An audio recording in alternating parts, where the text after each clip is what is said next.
İyi akşamlar sevgili Mole video izleyicileri. Bu akşam ki 53. canlı yayınımızda daha önce Kafkasya'da, Anavatan'da beraber gittiğimiz Öznüholu Turizm ile sizlerle sohbet gerçekleştireceğiz. E, Belki Mole videoyu ilk defa izleyenler vardır e, diyerek kanalım hakkında çok kısa bir bilgi vermek istiyorum. Mole Video 8-9 yıl önce YouTube sayfasında arşivsel videolar paylaşarak yayın hayatına başlayan bir kişisel kanal olup pandemi sürecinde canlı yayınlara da yer veren ve şu anda izleyeceğiniz yayınla birlikte 53. canlı yayını yapan bir YouTube kanalı olup e, ağırlıklı olarak veyahut da tamamen olarak içerisinde bulunduğum toplum olan Çerkez toplumu üzerine ve Çerkez kültürüyle ilgili, organizasyonlarıyla ilgili yayın yapan bir kanal. E, Daha önceki yıllarda Anavatan gezilerimizde Öznühoğlu Turizm ile birlikte Anavatan'a gitmiş, onların deneyimlerinden faydalanmış ve onlarla güzel yolculuklar yapmıştık. Herkesin malum olduğu üzere yaklaşık 2,5-3 aydır koronavirüsü, pandemiden dolayı e, hayatımızda birçok şey değişti. Evlerimizde kalmak durumunda kaldık. Sokağa çıkma yasakları veyahut da sağlığımıza dikkat etmemiz gerektiği için evlerde kendimizi sağlıklı bir şekilde bulmamız için evlerde kaldık. Evde kal dedik. Çerkezce Unemşes dedik. Fakat artık havaların ısınmasıyla birlikte hasta sayılarının azalmasıyla birlikte normalleşme süreci başlatıldı. E, Ve bu normalleşme süreci hızla ilerliyor. E, Bu pandemi döneminde biraz önce bahsettiğim gibi 53 adet yayın yaptık. Bu yayınlarımız pandemiyle sona mı erecek? Tabii ki hayır. Pandemiden ardından e, bu virüs geçse de geçmese de inşallah geçer tabii ki. Biz yayınlarımıza devam edeceğiz. Bu bilgiyi de sizlerle paylaşmak istiyorum efendim. Evet, Arabistan'dan İsmail abi sesimizin gayet iyi geldiğini notunu ilettikten sonra ben ana yayına yavaş yavaş geçeyim diyorum efendim. E, Bu akşam konuğumuz Öznühoğlu Turizm yetkilisi Sayın Suat Şirin olacak ve e, Suat Bey hoş geldiniz. Hoş bulduk. Teşekkür ederim. Sağ olun. Ee, Öncelikle Mole Video'ya zaman ayırdınız. Bizlerle oldunuz. Yayınımıza başlamadan bu konuda teşekkür etmek istiyorum. Rica ederim Levent. Ne demek yani biz sürekli yanınızdayız biliyorsunuz. Teşekkür ederim abi sağ olun. Bilmukabil diliyorum benden. Ee, Şimdi bu akşam Suat Şirin Bey'le Öznühoğlu Turizm'i biraz tanıyacağız. Kendisini tanıyacağız daha önce tabii ki. Ardından Öznühoğlu Turizm'i tanıyacağız. Öznühoğlu Turizm'i genel olarak tanıdıktan sonra tabii ki bizleri daha çok ilgilendiren kısım olan Rusya, Türkiye-Rusya otobüs seferleri hakkında e, bahsetmeyi planlıyoruz. Onun ardından pandemi döneminde yani bu virüs döneminde seyahatler nasıl etkilendi? Hangi uygulamalar e, devreye alındı? Ve bundan sonra gelecek uygulamalar hakkında sorularımız olacak. E, ileriki yıllarda, aylarda e, bu ses bir ses geliyor. Suat Bey sizin oradan mı geliyor acaba? Diye. Yo, benden kaynaklı değil. E, Siz konuşurken cızırtı geliyor. Şarj aletinden olabilir. Kusura bakmayın sevgili seyirciler. Bu yayınları ev ortamında cep telefonuyla gerçekleştiriyoruz.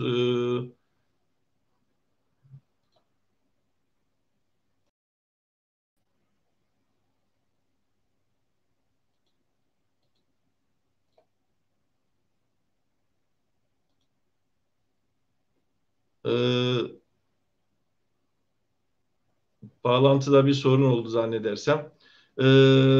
Suat Bey'in telefonu görüntüsü şu anda gitti. Tabii canlı yayında böyle kazalarda oluyor. Sizler de Facebook sosyal medya ortamında takip etmişsinizdir sanırım.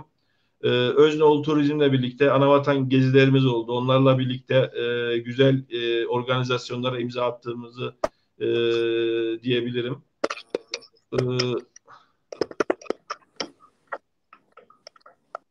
Suat Bey'in telefonu da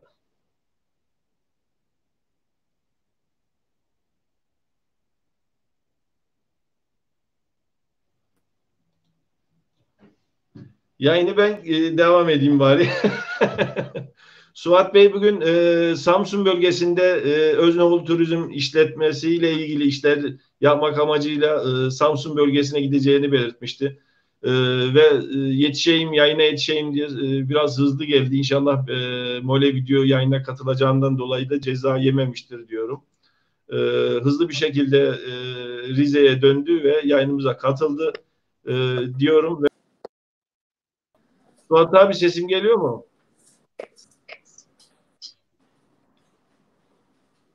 Suat Bey sesim geliyor mu acaba? Duyuyorum, ben sizi duyuyorum. Tamam. Tekrar hoş geldin. Bugün işlerin arasında, bu koşturmacanın arasında bize de zaman ayırdın. Teşekkür ediyorum tekrar Suat Bey. Zannedersem Samsun tarafına gittiniz bugün. Havalar nasıl? Karadeniz'de havalar nasıl? Yağış var mı? Var mı? Dünya nasıl? Yok, Rize'de, Samsun'da, Karadeniz bölgemizde. Karadeniz'i biliyorsunuz. Karadeniz'de haftanın 2 günü yağmur yağar. Biri 4 gün sürür, biri 3 gün sürür. Yani ondan dolayı bizim yağmurla ilgili bir sıkıntımız yok. Havalar güzel. Bugün iyiydi. Yaz havası vardı. Bugün bir yoğun bir tempo içerisindeydik. İşte bir Samsun, Karadeniz sahilinde bir şubelerle ilgili bir çalışmalarımız vardı. İşte onların peşindeydik. Öyle biraz alelacele yayına yetişelim diye koşturmaca geldik. Evet, hoş geldiniz tekrar. Teşekkür ederim. Suat Bey, öncelikle sizi bir tanıyalım. Ardından Öznoğlu Turizm'i de bize tanıtırsanız sevinirim. Bu arada sevgili izleyiciler, şu an yayından klavye sesi gibi bir ses geliyor da bu size de yansıyan bir ses mi? Lütfen beni bu konuda uyarırsanız sevinirim efendim. Not kısmına yazarsanız sevinirim. Buyurun Suat Bey, söz sizde. Levent, bildiğiniz gibi yurt dışı ağırlıklı çalışan bir firmayız. Özellikle Kafkasya bölgesinde ciddi anlamda yatırımlarımız var. Ciddi anlamda seferlerimiz var. Bunlar işte Azerbaycan, bildiğiniz gibi Gürcistan, Rusya hattına aktif olarak çalışmaktayız. Bununla ilgili yolcu ve yük taşımacılığı yapıyoruz ama ağırlıkta yolcu taşımacılığı var. Bunun yanında tabii ufak çaplı kargo taşımacılığımız da var. Parsiyel olarak da kargo taşımacılığı yapıyoruz. Avrupa hattında işte Romanya, Bulgaristan hattımız var. Haziran 15'te bir Almanya hattımız açılacak. Haziran 15'te Kapıkule'den hazırlıklarımızı tamamladık. Kapıkule'den izin çıkarsa Almanya hattında nasip olursa açacağız. Diğer tarafta İran hattımız var. Bildiğiniz üzere İran, Tahran ve Tebriz şehirlerinde yazanlarımız var. İstanbul'dan Tahran ve Tebriz'e taşımacılık yapıyorduk. Bu pandemiden önce Ankara'dan da yani Ankara kalkıştı. Tahran ve Tebriz seferlerini düzenlemiştik. Maalesef malum bilindiği üzere pandemiden dolayı da bu seferleri ara vermek zorunda kaldık. Evet. Suat Bey, Öznoğlu Turizm hangi yıl kuruldu acaba? Onu belirtmediniz. Firmamızın kuruluşu eski. 1996 senesinde, daha doğrusu 1995'in 10. ayında, 96'nın ilk yıllarında kuruldu. İlk olarak işte bu Türkiye içerisinde Trabzon, Karadeniz'den yani Trabzon, Rize'den İstanbul, Ankara, İstanbul yolcu taşımacılığı yapıyordu. Daha sonra Azerbaycan hattı başladı. Derken işte biz de yeni nesil olarak Mustafa Bey'le dediğim gibi az önce bahsettiğim yurt dışına işte Gürcistan, Almanya veya Kafkasya diyelim Avrupa'ya açıldık. Bu taraflara ciddi anlamda yatırımlarımız var. Ciddi anlamda seferler düzenlemekteyiz. Ee, evet. Ee, sevgili seyircilerimiz, Özneoğlu Turizm'e sormak istediğiniz, Suat Bey'e sormak istediğiniz sorular varsa canlı sohbet kısmından yazarsanız yayın bitimine doğru bu soruları kendisine iletir ve cevaplarını da alabiliriz. E, Suat Bey bahsettiniz ama Özneoğlu Turizm iç hatlarda da hizmet soran bir turizm firmamız değil mi? Levent Bey, şimdi iç hatlar bizim için ikinci plandaydı. E, işte 2 sene öncesine kadar iç hatları da pek düşünmüyorduk açıkçası. Fakat gelen talepler doğrultusunda yeni yatırımlar, yeni istikametler çizdik kendimize. Bununla ilgili de bu sene bayağı bir atılımlar yaptık. Geçen seneden gelen diyelim. İşte İzmir, Hopa İzmir, Hopa Kuşadası, Denizli Aydın Nazilli üzeri Kuşadası, işte Hopa İstanbul, Hopa Ankara seferlerimiz halen aktif olarak devam etmekte. Ee, bunun yanı sıra sizin de belirttiğiniz gibi eksiğim kalırsa lütfen uyarınız. Ee, daha önce İran seferleriniz vardı. Bu zannedersem her hafta veyahut da her ay devamlı değil de bazı zamanlarda devam eden bir seferdi Yok, bildiğim kadarıyla. yok, yok, hayır. İran seferlerimiz aktif olarak İstanbul'dan her gün İstanbul-Tahran seferlerimiz her gün devam ediyordu. Her İstanbul-Tahran her gün. gün devam ediyordu. Evet, her gün devam ediyordu. Münferit gruplar çıktığında işte turizmle ilgili otobüs kiralama işte yaptığımız için biliyorsunuz. Onunla ilgili talep çıktığında haftada bir iki kez otobüs kiralama şeklinde de araç gönderiyorduk. Ama İstanbul-Tahran her gün aktif olarak devam ediyordu pandemiye kadar. Ee, tabii ki siz de belirttiniz. Gene her gün olmak üzere Tiflis, Azerbaycan seferleriniz devam ediyordu Evet. diyelim. Aynen öyle. Yani pandemiye kadar Gürcistan hattıyla ilgili her gün kısa mesafe olarak Trabzon, Batum, uzun mesafe olarak da Alanya, Antalya kalkıştı. Tiflis seferlerimiz her gün karşılıklı olarak devam etmekteydi. Anladım. Sizin de bahsettiğiniz gibi iç hatlardan ziyade dış hatlara hizmet veren bir firmamız. Ee, peki Suat Bey, yurt içerisinde ve yurt dışında olmak üzere şubeleriniz, ofisleriniz nerelerde var acaba? Gerek yurt içinde gerek yurt dışında acaba? Şimdi Levent Bey, Türkiye içerisinde 52 adet şubemiz var. Muhtelif il ve ilçelerde 52 adet şubemiz var. Yurt dışında da az önce de bahsetmiştim size. Rusya Federasyonu'nda Çeçenistan Grozny'de var. Vladikavkaz'da var. Osetya'da diyelim. E, Nalçık'ta var. Pitigorski'de var. Salski var. Rostov var. O istikamette. Diğer tarafta Dağıstan'da Maaşkale'de aktif olarak çalıştığımız zaten orada partner firmamız da var. Maaşkale'de konuştu. Bir partner firmamız da var. Ofisimiz de var orada. Yani Rusya Federasyonu'nda. İran'da daha önce belirtmiş olduğum gibi İran'da da Tahran, Tebriz ve Bezirgan'da var. Evet. Romanya'da Bükreş'te var. Ararat'ta var. Almanya nasip kısmet olursa Frankfurt, Münih ve Dortmund'da irtibatları kurduk. Organizeyi sağladık. 15 Haziran'da hani aksi bir durum olmazsa biz şimdi pandemiden dolayı biliyorsunuz dünya askıya aldı kendini. Pandemiden dolayı beklemedeyiz. Tüm hazırlıklarımızı yaptık. Nasip kısmet olursa hani 15 Haziran diye Kapıkule ile ilgili öngörümüz o. 15 Haziran'dan sonra da Almanya yoluna gitmeyi düşünüyoruz. Ee, evet. Tabii pandemi dönemiyle ilgili Evet. yaşanan gelişmelere biraz sonra değineceğim. Sevgili izleyiciler, yayınımızda ilk başta bir Özneoğlu Turizmi, başta da belirttiğim gibi Özneoğlu Turizmi bir genel olarak tanıtalım istedik. Çünkü daha teknik, daha detaylı konulara girince e, bazen ben de karşılaşıyorum.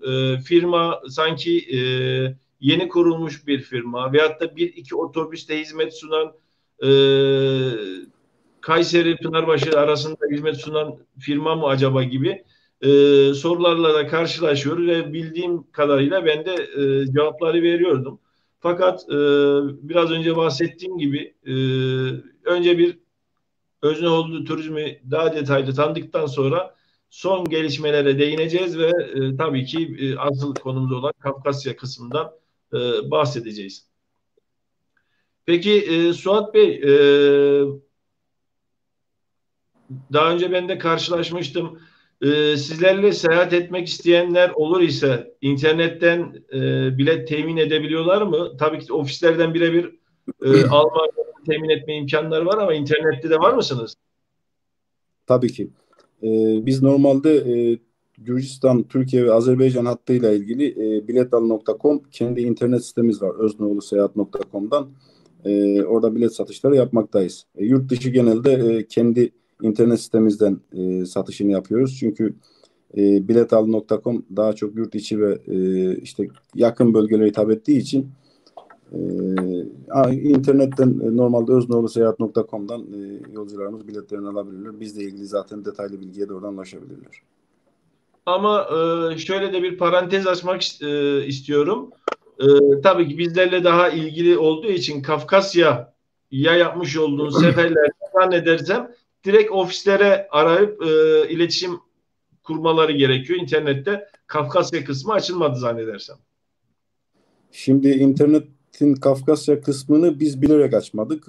Neden açmadık? Şimdi bizim İstanbul ve Bursa kalkışlı biliyorsunuz araçlarımız oluyordu. İstanbul kalkışlı normalde Aksaray'dan, fakat yanlış bir algı oluyor. Hani normalde İstanbul'dan bilet alan yolcu direkt Esenler Otogarı'ndan araç kalkıyor gibi bir izlenim edindikleri için biz sadece bununla ilgili 850 bizim kurumsal numaramız var. Veya işte ofis telefonlarından ulaşabiliyorlar. Yani bundan dolayı Aksaray'a değil de Esenler Otogarı'na yolcu gidip de mağduriyet yaşamasın diye biz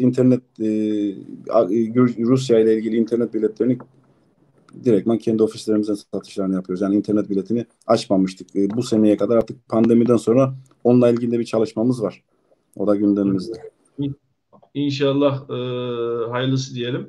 Peki yurt dışı seferlerimiz İran, başlarsa Almanya, Rusya, Tiflis ve Azerbaycan'a geliş gidişlerde hangi sınır kapılarını kullanıyoruz ve bu sınır kapılarımız sabit mi? Şimdi Gürbulak sınır kapısından çıkış yapıyoruz. Gürcistan hattında 2 tane sınır kapısından çıkış iznimiz var. Bu Türk Gözü, POSOF dediğimiz, bir de Sarp sınır kapısı. Avrupa'ya yine 2 kapıdan çıkışımız var. Hamza Beyli sınır kapısı ve Kapıkule sınır kapısından izin belgelerimiz var. Duruma bazı seferler işte Romanya'nın bazı şehrine Kapıkule'den gönderiyoruz. Bazı şehrine de işte Hamza Beyli sınır kapısından gönderiyoruz. Yani o şehre yakın olan sınır kapılarını kullanıyoruz kilometre olarak. Hani ülke bazında değil de kilometre olarak daha yakın yerleri tercih ettiğimizden dolayı tüm sınır kapılarından aşağı yukarı bir Güneydoğu haricinde tüm sınır kapılarından çıkış izinlerimiz mevcut. Evet. Sınır kapıları deyince birden şu soru aklıma geldi. En son ben 1,5 yıl önce sizlerle yaptığım bir yolculukla sonra ben tekrar Sarp kapısından Anavatan'a gitmedim. Zaten ondan sonra gidemedim.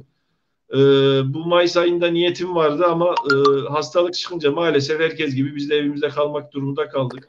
Evet. Sarp sınır kapısında, Hopa'daki sınır kapısında bir yeni tesis, yeni bina yapımı söz konusuydu Türk tarafında, Türkiye tarafında. Burada Evet. bir gelişme oldu mu acaba? Çünkü önceden biraz daha zahmetliydi geçişler, tesis yetersizdi. Evet, bununla ilgili ciddi anlamda bir yenilenme oldu. Biz önceden hani minimum sınırı 1-1,5 saat gibi diyorum, biliyorsunuz zaten bizzat beraber gitmiştik. Minimum 1-1,5 saat gibi sürede geçtiğimiz sınır kapısını şu anda maksimum yarım saate geçiyoruz. Bununla ilgili ciddi anlamda bir rahatlama oldu.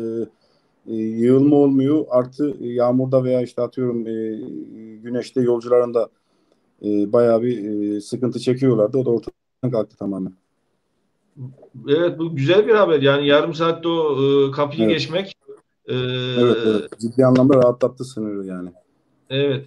Peki Sarp sınır kapısında kuyruklar oluşuyor mu? Gelen araçlar, oradaki sistem nedir? Ticari araçlar ayrı, tırlar ayrı, normal ulaşım araçları ayrı mı? Yani orada bir illaki Gürcistan'a geliş gidiş yapan vatandaşlar da bir sıra bekliyorlardır. Bu hafta sonları mı, akşamları mı, yoksa gündüzleri ya da tatil dönemlerinde mi daha çok oluyor? Hani o kapıyı kullanmak isteyen seyircilerimiz olur ise şu saatlerde, şu tarihlerde gitmek daha faydalıdır gibi e, bir dipnot paylaşabilirseniz. Ben şahsen kendi işlerimle ilgili de hani özel aracımla geçeceğim zaman hafta sonu gitmemeye bakıyorum. Özellikle cuma akşamları, öğleden sonra cuma akşam ve cumartesi akşamları gitmemeye bakıyorum. Çünkü her ne kadar gümrük yenilenmiş olsa da en nihayetinde küçük özel araçlar için 3 tane peron ayrılmış durumda. 7 totalde 7 peron yapılmış. Bunun 2 tanesi tırlar için, 2 tanesi otobüsler için,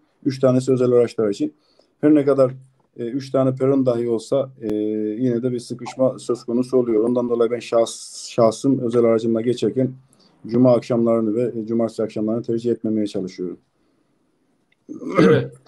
E, tabii siz artık biraz önce bahsettiğim gibi yeni bir firma değilsiniz. Bölgenin de e, yani sürekli gelip gittiğiniz için süratli bir şekilde geçmek için gerekli şekilde yani en iyi şekilde de süratli bir şekilde geçiyorsunuz zaten kapıları.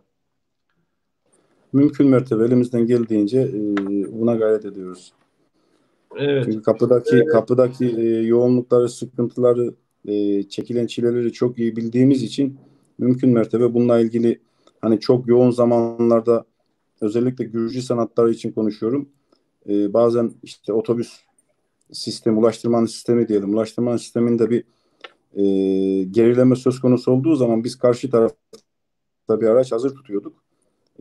Geçen yolcular yürüyerek geçen yolcular karşı tarafta diğer başka bir aracımızı aldırıp bekletmedik. Çünkü bu araba bazen geçemiyor. Yani bu tip durumlarda da karşılaşmışlığımız var. Evet. Ee, yani otobüs ağımızdaki otobüs sayımızda fazla diye bir not düştüm daha zannedersem. Evet biz yurt dışı ağırlıkta olduğumuz için e, birazcık küçülmeye de gittik biz açıkçası. An itibarıyla 71 tane firmamızda araç var. Araç sayımız, makine parkımız 71 adet. Bunlarla ilgili hani işte bunların çeşitleriyle ilgili şöyle bir bilgi vermek istiyorum. 54 kişilik araçlarımız mevcut standart olarak. 46 kişiliklerimiz var. E, 35 kişilik araçlarımız var. Bunun yanı sıra 31 kişilik, 29 kişilik, 9 kişiye kadar küçük minibüs tarzı diyebileceğimiz. Çünkü servis taşımacılığı da yaptığımız için makine parkımız oldukça geniş. Evet. Suat Bey, şimdi siz bahsedince aklıma geldi. E, bu yarım otobüs şeklindeki araçlarla da İstanbul şehirleri de servis hizmeti sunuyor Özneoğlu Turizm. Hı E, hı. artı yine Karadeniz bölgesinde yani benim gördüğüm ilçeler arası demeyeyim de yani bu şekilde biraz otobüs şeklinde değil de küçük araçlarla da seferleriniz var bazı bölgelere. Şimdi yakın kilometreleri Gürcistan bağlantılı yakın kilometreleri atıyorum Rize, Hopa gibi yakın kısa mesafelere 29, 31 ve 35 kişilik araçlarımızı çalıştırıyoruz. Hem doluluk oranından dolayı hem de maliyet açısından bu araçlar daha cazip geliyor bize. Evet.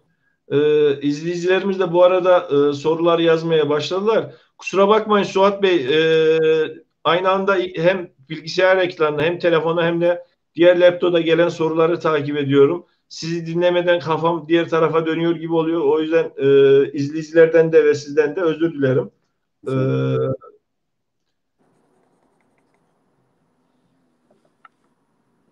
Ee, Suat Bey, peki yurt içinde ki seferleriniz yazın gördük daha çok Antalya bölgesinden Evet. Tiflis'e kadar, Azerbaycan'a kadar Hı. seferleriniz vardı.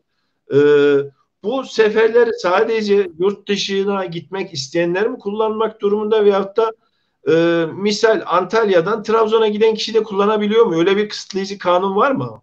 Yok. Şimdi bununla ilgili zaten biz az önce de belirtmiş olduğum gibi Türkiye genelinde 52 adet şubemiz var. Atıyorum bir noktadan bir noktaya veya örnek vermek gerekirse İşte Manavgat'tan adam Trabzon'a gidecek veya işte Trabzon'dan atıyorum Isparta'ya gidecek. Bu şekilde yolculuk da yapabiliyorlar. İnternet sitemizden veya biletal.com'dan veya yazıhanelerimizden biletlerini alıp rahatça seyahatlerini yapabiliyorlar. Yani bu Evet. sadece yurt dışına özgü değil. Evet. Tabii ki gerek yurt içinde olsun, yurt dışında da olsun mola verdiğiniz tesisler var. Diğer turizm seyahat firmalarının olduğu gibi. Hı hı, hı. Ee, Daha önce kusura bakmayın hani yurt içi o bazında bir seyahat yapmadığım için e, mesela Antalya'ya giderken ve Akdeniz tarafına giderken misal Afyon tarafında bütün firmalar mola verir. İstanbul'a Evet. giderken Düzce bölgesinde bu şekilde mola noktaları çok. Sizler de bu tip mola noktalarını mı kullanıyorsunuz yoksa biraz daha tenha kendinizin anlaşmalı olduğu şekilde Yok. bir Yok. Biz bu mola konularında kesinlikle yolcularımızın e, talepleri doğrultusunda rahat edebilecekleri bir yerleri tesisleri tercih etmek durumundayız. Keza bununla ilgili de zaten standart Türkiye'de bu tesislerle ilgili belli bir standartlar var. Bu standartın altına düşemeyiz. Düşmüyoruz da düşmemeye de çalışıyoruz. evet. E, Şimdi Suat Bey molalar ve servis noktaları deyince aklıma bir anı geldi. Onu da seyircilerle paylaşarak e, bahsetmek istediğim bir husus özellikle belirtmek istiyorum. Ben çok ilginç buldum. Bizim Kayserililer, Kayseri firmaları özellikle e, yani bir damla su verseler parasını isterler. Bir şekilde onu maddi şeye dönüştürürler. Biz karşılıksız bir şeye alışmadık öyle diyeyim toplum olarak. Hatta bir Antalya'ydı galiba. Hatta Hatay'a hava yoluyla giderken bir firmayla isim vermeyeyim. Çay veriyorlardı. Ben de ikram diye aldım. Sonra ücreti deyince rengim attı. Ücret de iyiydi. Şimdi biz böyle durumları gördüğümüz için Oğuz Demir arkadaşımızla birlikte buradan kendisine selam yolluyorum. Aslında onun da yayına alıp bir selam e, yayına katılmasını istiyordum. Onun da tecrübelerinden bahsetmesini istiyordum Anavatan gezilerinden ama iş yoğunluğundan dolayı şu an bu yayına katılamadı. Selamı var bu arada.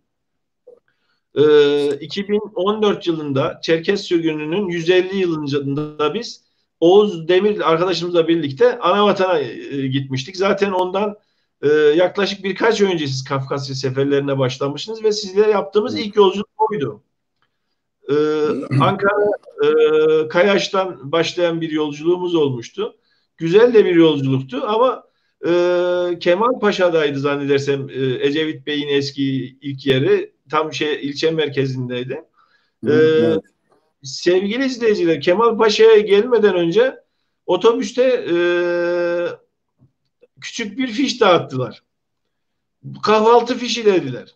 Şimdi yukarıda Allah onu aldığımda dedim fişle bizi kandıracaklar. İçeri gireceğiz yine e, bir dilim ekmek verecekler ama onun yanında bir şey almak zorunda kalacağız ve tesisler pahalı. Fiyatlar yüksek. Buradan da e, yani bu sorunda izleyen yetkililer varsa onu da dile getirmek istiyorum. Cidden yol üstündeki tesisler e, astronomik fiyatlarla. Kendi kendime dedim bunlar fişle bizi kandırıp satış yapacaklar. Görüyor musun sen uyanıkları demiştim. Daha sonra temkinli bir şekilde içeri girdik. İnsanlar ellerinde tepsilerle kahvaltı alıyordu. Yumurta vardı, peynir vardı, küçük bal vardı, tereyağı vardı, yine başka bir peynir vardı. Yani 30 çeşit kahvaltı değildi tabii ki de ama gayet doyurucu güzel bir kahvaltıydı. Biz de şöyle kabın uzaktan bakıyoruz şöyle Allah Allah bunlar alıyor oturuyor dedik. Hadi Oğuz biz de bir gidelim dedik şöyle. Tepsiyi aldık. Fişimizi verdik oturduk. Ücretsiz bir şekilde kahvaltımızı yaptık. Bu benim çok ilgincime gitmişti. Herhalde dedim Suat abi bunu bizler için veyahut da bu sefer için başlangıç seferi için özel bir şey yaptı dedim ben. Bu servis kahvaltı servisini ben daha sonraki gezilerde de gördüm. Vardı bu şekilde. Bu uygulamamız devam ediyor mu? Bundan bahseder misiniz acaba? Şimdi bununla ilgili biz yıllardır devam eden bu uygulama. Yani pandemiye kadar da biz bununla ilgili aynı şekilde bu uygulamaya devam ediyorduk. Fakat pandemiden sonra biliyorsunuz şu anda araçlarda kapalı su haricinde en ufak çay kahve dahi dağıtamıyoruz. Ama pandemi sonrası hayırlısıyla şu süreci atlatırsak yine aynı şekilde uygulamalarımız devam edecek. Bu testlerimiz Kemalpaşa'da mıydı acaba?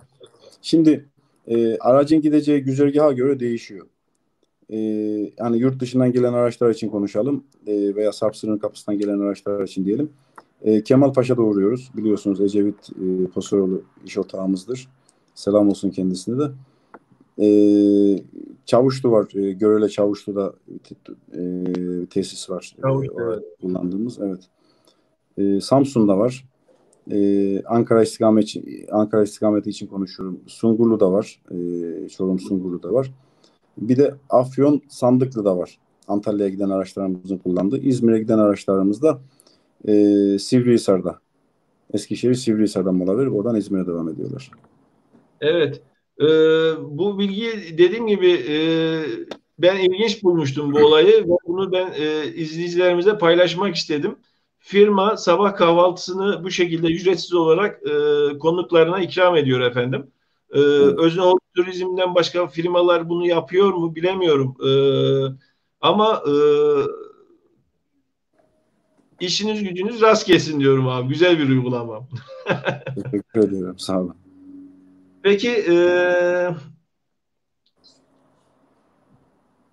otobüslerimiz 2+1 mi yoksa 2+2 şeklinde mi?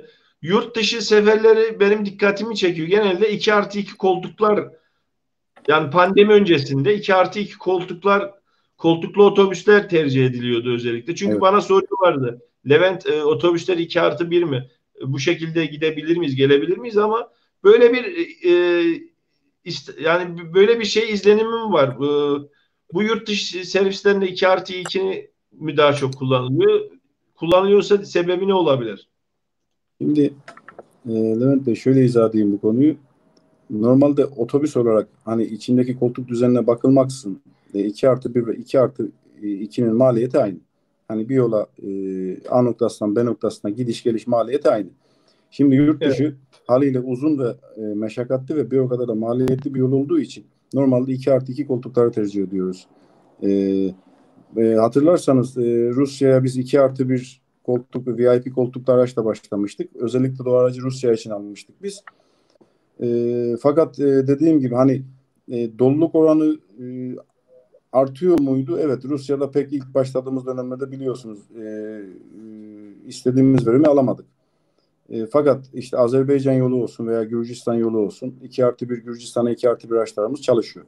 Ama özellikle Azerbaycan yolunda 2+1 araçlarımız hani tabiri caizse kurtarmıyor. Yani maliyetini şey yapmıyor. Çünkü yol uzun, gider çok. Ondan dolayı mecburiyetten koltuk sayısı fazla olursa maliyette o kadar aynı maliyete gidiyor ama kar marjımızı yükseltmeye çalışıyoruz. Ee, Yani siz de belirttiniz. Tabii ki bu ben seyahat acentesi veyahut da otobüs işletmelerinde yıllarca çalışmış biri değilim fakat illaki bizler de otobüs seferlerinde kullanmak durumundaydık Kayseri'ye gelip giderken veyahut da başka illere. Benim izlenimim şu ve bu şekilde değerlendiriyorum. Yurt içindeki misal Ankara, İstanbul veyahut da Ankara, Kayseri'ye gitmekten biraz daha meşakkatli, şartları biraz daha değişik. O yüzden aynı şekilde aynı kulvara koyup aynı şekilde değerlendirmemek gerekir diye düşünüyorum açıkçası ben. Kesinlikle öyle. Kesinlikle öyle. Hani şimdi Türkiye içerisindeki elbette ki belli bir maliyet var. Hepimiz bunun yani biz sektör olarak bunun bilincindeyiz. Ama yurt dışı işin içine girdiği zaman işin de rengi değişiyor. E, Nasıl değişiyor? İşte gümrüklerde biliyorsunuz bir takım masraflar var. Yol uzun. Hani bir tane gümrük geçmiyorsunuz. İşte Rusya için biliyorsunuz zaten. Rusya için konuşayım. Türk gümrüğünü geçiyorsunuz. Gürcistan'da bir masrafı var. Rusya topraklarında belli maliyetleri var. Ondan dolayı hani 37 kişilik işte 54 kişilik bir araca da 37 kişi koyduğunuz zaman gidiş gelişte 37 olsa da yine kurtarmıyor. Hani maliyetini kurtarmadığı için mecburiyetten biz de 2+2 koltuk araçları Evet. tercih ediyoruz. Maliyet deyince biraz sonra zaten mali durumu da soracağım. E, Suat Bey, şu ana kadar biraz önce bahsettiğim gibi Özneoğlu Turizm'den bahsettik ve şu anda izleyicilerimizin daha merak edeceği, ilgileneceği kısım olan Kafkasya, Rusya, Türkiye, Türkiye-Rusya seferlerinden bahsetmek istiyorum. Evet. Suat Bey, içinizden geldiği gibi bir cevap verebilirsiniz. Politik davranmadan burada. Rusya'ya, daha doğrusu Rusya'nın Kafkasya bölgesine seferleri neden başlattınız? Siz Tiflis, Gürcistan, Azerbaycan ve İran seferlerini düzenlerken Kafkasya'ya da seferler başlattınız. Bundaki amacınız neydi? Beklentiniz neydi? Ve neyle karşılaştınız? İleriden sizce nasıl devam eder bu? Şimdi Levent Bey, bunu biz sanırım 2014 yılında bununla ilgili bir röportaj yapmıştık. Evet. Orada Mole size bir videosu kelime, evet, tamamen orada size bir kelime söylemiştim. Yine o kelimemin arkasındayım. Bizim bu coğrafyaya bir sevdamız var. Biz bu yöreyi, bu coğrafyayı seviyoruz. Biz Kaf Dağları, aşılmaz Kaf Dağları'nı aşmak, Mustafa Bey'in kulakları çınlasın. Bilmiyorum, seyrediyordur inşallah. Aşılmaz Kaf Dağları'nın ardını aşmak için biz bu yola çıktık. Bu coğrafyayı seviyoruz. Hizmet etmek istiyoruz. Ama dediğim gibi 2013'ün sonu, bu yola ilk gittiğimiz zaman ilk dönemlerde bayağı bir sıkıntı çektik. Siz bizzat şahitsiniz. Yani bayağı bir geriledik. Yani bayağı bir maddi anlamda da bayağı bir külfet oldu bize. Ama vazgeçmedik. Vazgeçmeyeceğiz. Vazgeçmemeye de çalışıyoruz. İnşallah diyorum. Şimdi Suat Bey, izleyenler veyahut da daha önceki benim yapmış olduğum Özneoğlu tanıtımlarını izleyenler şu şekilde bir değerlendirmede bulunuyordu. Levent, herhalde sen Özneoğlu Turizm'in bir çalışanısın veyahut da bir prim alıyorsun gibi bir maddi kazanç sağladığım şeklinde düşünceler oluyordu. Çünkü bir hayli reklam yapıyordum. Yapmış olduğumuz gezi organizasyonları haricinde de zaten yani onun haricinde de e, bu şekilde bir onunla tabii ki şöyle diyeyim, gezilerimizde bilet parası veriyorduk, alıyorduk. Yani onun adı bir hesap kitap illaki dönüyordu. Fakat onun haricinde e, sevgili seyirciler, Özneoğlu Turizm'den herhangi bir ücret talep etmedim, almadım. Fakat şöyle diyeyim, onlardan kazanmış olduğun dostluk, abilik, arkadaşlık zaten milyonlara değerli. Evet. Neden derseniz ben bireysel olarak bugün diasporada yaşayan e, farklı telaffuz edilen sayılar telaffuz ediliyor. Belirtmek istemiyorum. Şimdi 5 milyon diyeceğim. Suat Bey nerede 5 milyonunuzu göremedik diyecek. Diyeceğim de. Evet. Bir damla olarak ana vatana Ee, daha önceki yıllarda gidiş gelişler 500-600 doları bulan hava yolları biletleri söz konusuydu. Gelip gidemiyorduk. Kapılar açıldı, gelip gidemiyorduk. Bir de vize parasıydı, şuydu buydu derken cidden ekonomik anlamda sıkıntıyken Özneoğlu Turizm karayoluyla bu şekilde bir şey başladığını duyunca benim gözüm parladı. İçim uçtu resmen. Uçtu. Niye uçtu? Alternatif bir kapı açıldı. Böyle bir girişimi kim yaptıysa Levent Kaplan olarak destek vermek, ben büyük bir firma mıyım veyahut da büyük bir acenta mıyım veyahut da büyük bir medya kralı mıyım? Hayır. Ama ne demiş karınca, ben tarafımı belli edeyim, yapacağımı yapayım da gerisi Allah kerim demiş. O hesap.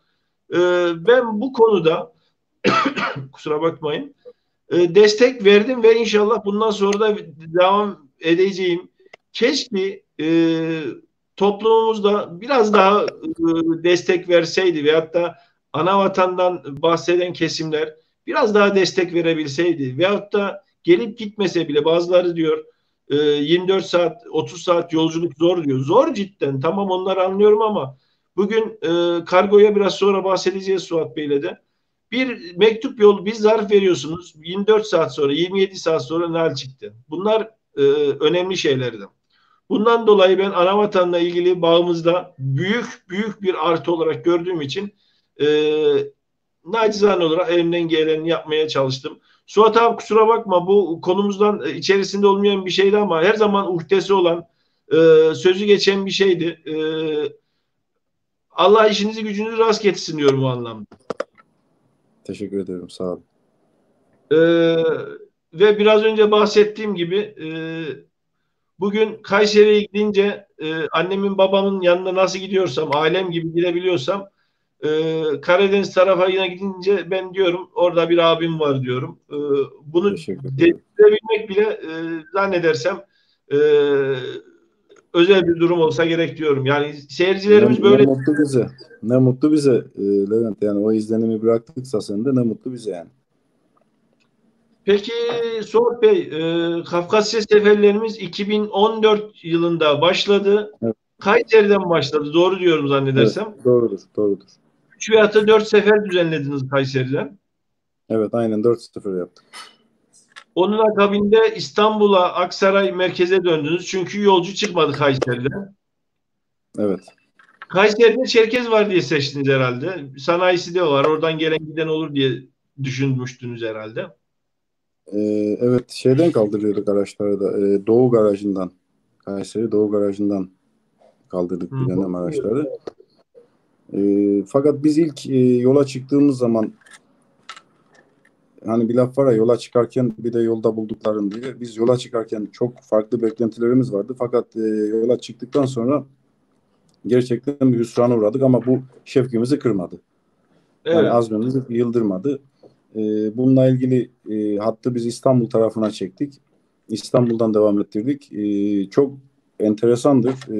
İstanbul'da da hani beklediğimiz potansiyeli yakalayabildik mi? Belki de bilmiyorum. Bizim beklentimiz mi çok yüksekti? Fakat siz de bazı şeyleri biliyorsunuz, şahitsiniz. Hani biz doluluk oranının işte aman aman %60, %50 doluluk oranı beklemedik. Biz dedik ki %25 gibi bir doluluk oranı olsun. Biz özellikle tek bölge Nalçı nokta tayin ettik. Evet. Nalçı tarafında evet, doluluk oranımız %25 olsun. Hani bu hat bir şekilde yürütürüz. Zamanla geliştiririz dedik. Fakat Nalçık'ta biz istediğimiz başarıyı elde edemedik. Bunun neden elde edemedik? İşte biz o da bizim şanssızlığımız mı oldu artık, bilmiyorum ne diyeceğim. Hava yolları işte o dönem Nalçık'tan bayağı bir seferler yapmaya başladı. Muhtemelen yani bunun etkisi çok büyüktü. Evet. Onun haricinde biz yine Nalçık'tan kopmadık. Yine Nalçık geçişli alternatif seferler düzenledik. İşte Çeçenistan tarafına, Dağıstan tarafına gittik. Her ne kadar Nalçık'ı görmese de aracımız, Vladikavkaz'da Nalçık'tan zaten Nalçık yazıhanemiz halen daha mevcut, aktif duruyor. Yolcularımızı getiriyordu. Daha sonra Bursa, Rostov olayı gündeme geldi. Bu da işimize geldi. Neden işimize geldi? Yine Nalçık'tan kopmama adına Nalçık merkez geçişli güzergah üzerinde olduğu için buna da sıcak baktık. Nitekim başarılı da olduğumuzu düşünüyorum bu hatta. Yani hem Nalçık'ı kesmemiş olduk, hem Nalçık'tan geçen Rostov'a doğru uzanan bir sefer güzergah rota belirlemiş olduk. Bunda da başarılı olduğumuzu düşünüyorum. Evet. Ee, tabii pandemi öncesinde otobüslerimiz Bursa'dan kalkıp, eksiğim yanlışım varsa lütfen düzeltiniz. Hı. Bursa'dan hareket edip Eskişehir, Ankara, Çorum, Samsun, e, Karadeniz kıyı şeridi takip ederek Hopa'dan çıkış yapıyor. Gürcistan'daki güzergah üzerinden Vladikavkaz, Ossetya kapısı, Lars sınır kapısıyla Lars. Evet. Rusya'ya giriş yaparak oradan Vladikavkaz, Nalçik, e, Pitigors, Stavropol, Stavropol muydu yoksa e, doğrudur. Pitigors, Stavropol, Stavropol oradan oradan Rostov'dan Salski'ye evet gelecek Salzgi'ye araçlar. doğru hareket ediyordum. Peki Suat Bey, ben biliyorum ama bilmiyormuş gibi sorayım. Ankara'dan otobüse binmek istiyorum. Evet. Ankara'dan bindim. Gece saat 00'da 24'te otobüste bindim Ankara'da. 19'da binelim araca. Aracımız 19'da. Ha, doğru. Saat 19 Ankara'dan Evet, geçiyor. evet. Saat 19'da Ankara'da binen yolcu Hopa'ya saat kaçta yetişiyor ortalama? 19'da Ankara'dan aracımıza binen bir yolcu Sarp sınır kapısına sabahleyin saat 8.30'dan en geç 9'da Sarp sınır kapısında oluyor. Bu Ee, 8.39 diyorum. 8.39 diyorum. Neden bu saati söylüyorum? Çünkü Kemalpaşa'da bildiğiniz üzere sabah bir sınırdan geçmeden son kontroller Ecevit Bey'in tesisinde son kontrollerin yapıldığı, son eksiklerin giderildiği Listeler bir de oluşturuluyor, hani belgeler oluşturuluyor. yani belirtmiş olduğum işte son eksik ve gediklerin giderildiği, son kontrollerin yapıldığı, bir de son kez Türk yemeği yediğimiz bir nokta açısından oradan sonra hareketimiz 8.30'dan 9 arası Sarp kapısında oluyor. Ee, Saat 19'da Ankara'dan çıkmıştık. Sabah 9 gibi Sarp'ta olduk. Ee, Nalçik'te saat kaçta oluyoruz ortalama? Şimdi sabah 8 Türk Gümrüğü'nden giriş. Şimdi önce şu an mesafeyi birazcık daha kısalttık. Şöyle elbette ki kilometre olarak kısaltma şansımız yok. Güzergah belli ama saat olarak birazcık daha kısalttık. Neden kısalttık? Bunun Türk Gümrüğü'ndeki etkisi çok büyük. Az önce belirtmiş olduğum gibi. Hani biz ortalama maksimum 1,5 saat falan diyoruz ama hani ortalama 1 saat olarak gümrüğü geçtiğimizi farz edersek sabaha karşı 3 gibi veya en geç 4 gibi, çünkü gün açmamış oluyor. Bu gümrük yapıldıktan sonra kendim de bir iki sefer gittim. Otobüste de gittim, özel araçta da gittim. Sabaha karşı yani Nalçı'ya indiğimizde gün açmamış oluyor veya atıyorum hani Lars gümrüğünde bir takım beklemeler olursa, hani istisnai durumlardan bahsediyorum. Olursa en geç sabah 7'ye kalmadan iniyor. Yani o zaman 19'da bindik. 24 saat desek ertesi gün 19 oluyor. Oradan da 24 6 saat daha 30. Yani toplam benim daha önceki tecrübelerimde 27-28 saati falan buluyordu ortalama. Şimdi biz normalde güzergah olarak ilk başladığımız zaman biz 28-30 saati baz almıştık. İlk Evet. başladığımız zaman. Bunun hesabını 28-30 saat arası yapmıştık. Fakat gümrükteki uygulamalar, Türk gümrüğündeki beklemeler, gecikmeler diyelim. Artı ilk zamanlar biliyorsunuz Lars sınır kapısındaki bize karşı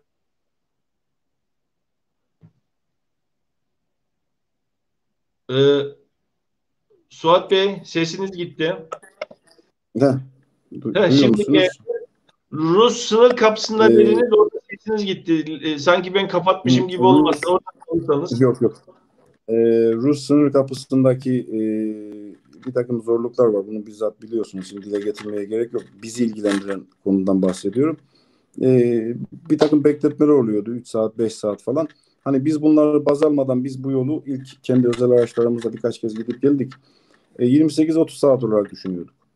Hani Evet. biz bu ilk başlarken yapmış olduğumuz hesaba şu anda yaklaştık. Şu Evet. anda yaklaştık. Yani 28 olmasa da 30 saati falan tutturduğumuz oluyor. Evet. Evet. Tabii bir iki saatte daha Ya mutlaka hani en daha önemli nihayetinde tabii en gelebiliyor. nihayetinde gümrük geçiyorsunuz. Rus sınır kapısı Türk tarafı gibi değil veya Türk sınırları gibi değil.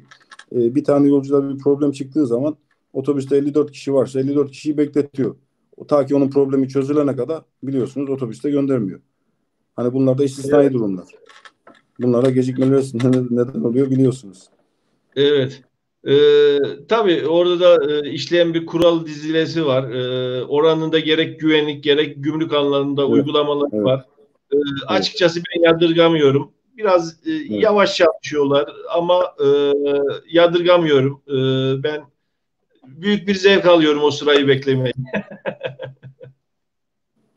evet, Evet. Suat Bey, 2015 yılında Kafkas Dernekleri Federasyonu ile birlikte Anavatan'a gittiniz. 21 Mayıs etkinliklerine Kaffed'in organizasyonuyla katılmak evet, isteyenlerle birlikte Anavatan'a gittiniz. Tabii ki bu firmanın Kafkasya seferlerinin ilk başladığı dönemlerde KAFET Kafkas Dernekleri Federasyonu Genel Merkezi'nde ziyarette bulunmuşuz. Bazı dernekleri de Evet. ziyaretlerde Evet. bulunmuşsunuz.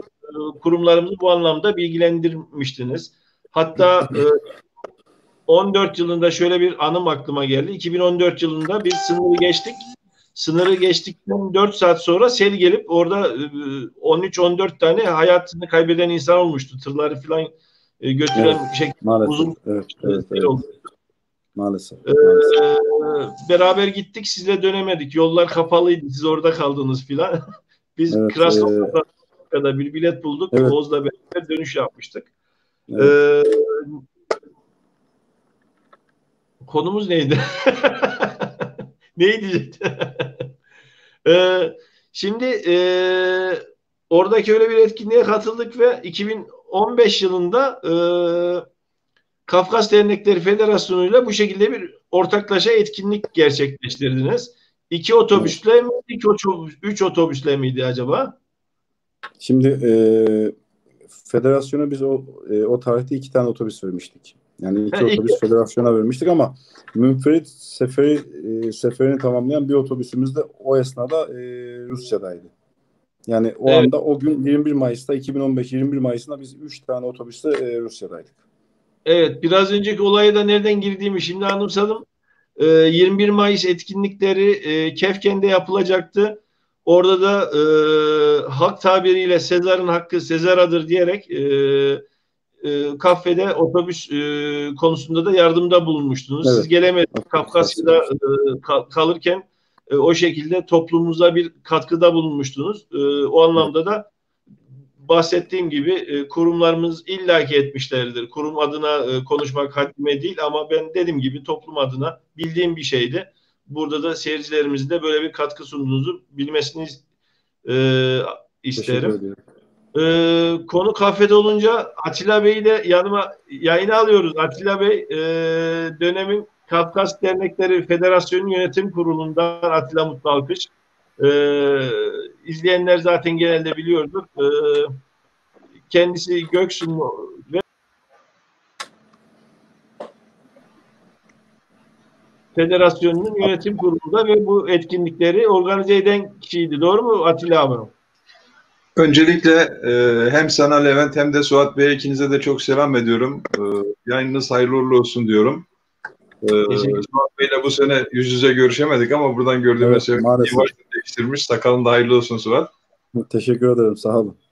Evet, yani söylediğin gibi 2015 yılında ben de Kafkas Dernekleri Federasyonu Yönetim Kurulu üyesiydim. Bu işin organizasyondaki insanlardan bir tanesi de bendim. Birlikte Öznuhoğlu firmasıyla bir Karadeniz seyahatimiz oldu. Öncesinde biraz önce bahsettiğin gibi Kefken'e katıldık. Kafkas Dernekleri Federasyonu'nun bahsettiğin şekilde Karadeniz'in iki yakasındayız programıyla 21 Mayıs anma programlarında Karadeniz'in iki yakasındayız etkinliği kapsamında. Önce Kefken'e gittik. Kefken'de de sağ olsun Suat Beylerin firmasından da destek gördük. Onların otobüsleriyle de katıldık. Yani kalabalık bir kitleyle gitmiştik. Oradan geldikten sonra aynı hızla Kafkasya'ya da o dönem 102 kişilik katılım oldu otobüsle. Sağ olsun 2 otobüsle beraber buradan gitme imkanı oldu. İnşallah bu ilerleyen süreçlerde daha çok artar diye düşünüyorum. Fakat biz bunların reklamını iyi yapamadık, tanıtımını iyi yapamadık. Ben otobüste o Suat Bey'in bahsettiği Kafkas Dernekleri Federasyonu ziyaretinde de bulunmuştum. Çok heyecanlanmıştım. Otobüste anavatana gidebilmek bambaşka bir duyguydu. Bir de şey var, mesela uçaktan korkanlar olabiliyor. Bunlar için de farklı bir anlam teşkil ediyor ama asıl anlamı şuydu. Bizim dedelerimiz, nenelerimiz oralardan at yoluyla, atlarla, kanılarla, yayan geldikleri yollara, biz o zorlu yollara biz otobüsle bile giderken içimiz sızladı. Yani o insanların neler çektiğini gözlerimizle gördük. O kadar sarp geçitler, o kadar derin vadiler, böyle oralardan yoğun bir şekilde korku içinde heyecanla geçtik. Tabii meşakkatli bir yoldu. Yani sınırlarda epey sıkıntılar yaşadık. Ama sağ olsun Öznuhoğlu'nun o dönemki yetkilileri, yanımızda bulunan arkadaşlar bayağı tecrübeliydi. Bunu seyahat esnasında fark ediyorsunuz zaten. Özellikle mesela Gürcistan'dan geçerken zannedersin kendi evlerinde geziyorlar gibi, o kadar güzel öğrenmişler o tarafları. Rusya'ya geçtikten sonra da aynı şekilde tecrübeleriyle, en azından ben çok nakliyecilik yaptım, otobüsçülük yaptık zamanında, bu işlerden de anlarım. Otobüsçü olarak hiç görmedim. Bir arkadaş gibi yanımızda bulundular her zaman.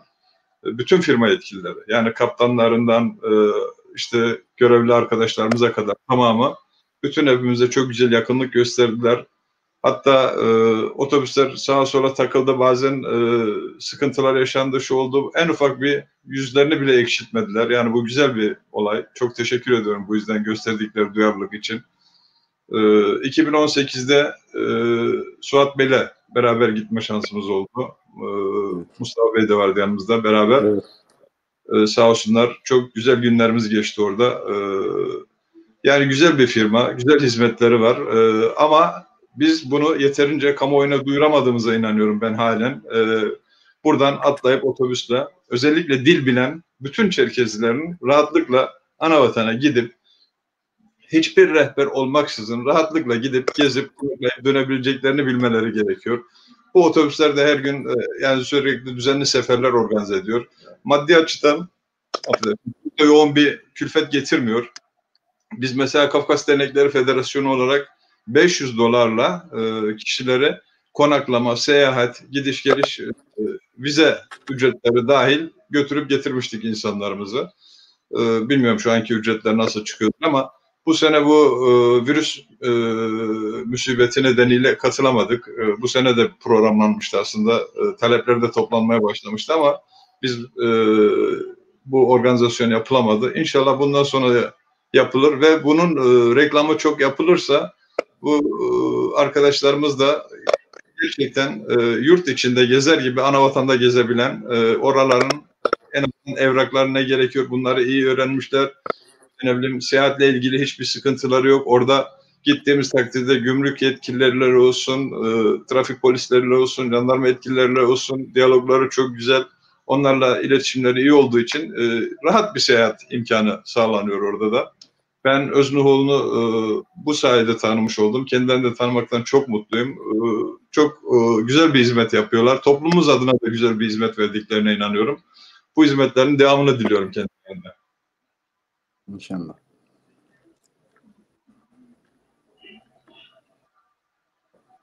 Bu arada Anavatan'dan görüntülerimiz geliyor ekrana. Ben çok duygulanıyorum. Hatta öyle bir hale geldi ki artık burada iş yerimde terminalin yakınında ara sıra geçerken Öznoğlu'nu gördükçe kendime birdenbire Kafkasya'daymışım gibi hissediyorum. O kadar özdeşleşmiş ki Öznoğlu'yla Kafkasya benim kafamda. Teşekkür ederim. Neydi? Kafkasya'nın bir, yani Kabardey-Balkar'ın veya işte Hadiye Cumhuriyeti'nin veya işte Karaçay Çelkesi'nin bir firması gibi düşünüyorum. O kadar kendimi bu şekilde yakın görüyorum kendilerini. Teşekkür ederim. Çok sağ olun. Atilla Bey. Aynı zamanda o yapılan etkinliklerden fotoğrafları da bahsettiğiniz gibi yayınlıyorum. Suat Bey, peki oradaki atmosferi siz de gördünüz. Yani bilemiyorum, daha önce böyle etkinliklere katılmış mıydınız? Yani 150 yıl geçmesine rağmen oraya her ne kadar giden kişi bence az olmasına rağmen 2-3 otobüs bir giden kişi vardı. Nasıl hissettiniz? Yani insanlar oraya 150 yıl sonra bir şey hissetmesini veyahut da oradakilerin nasıl karşıladıklarını siz birebir şahit oldunuz, gördünüz.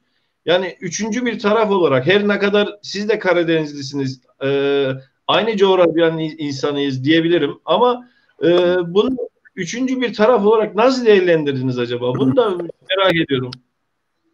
Şimdi Levent Bey, bizim zaten ilk bu projeyi gündeme getirdiğimiz zaman, şirketimizin gündemini aldığımız zaman Mustafa Bey, ben, Ecevit Bey, Atilla Bey biliyor, siz de biliyorsunuz. Türkiye genelindeki Kafkas Dernek Federasyonlarını gezmekle başladık bu işe.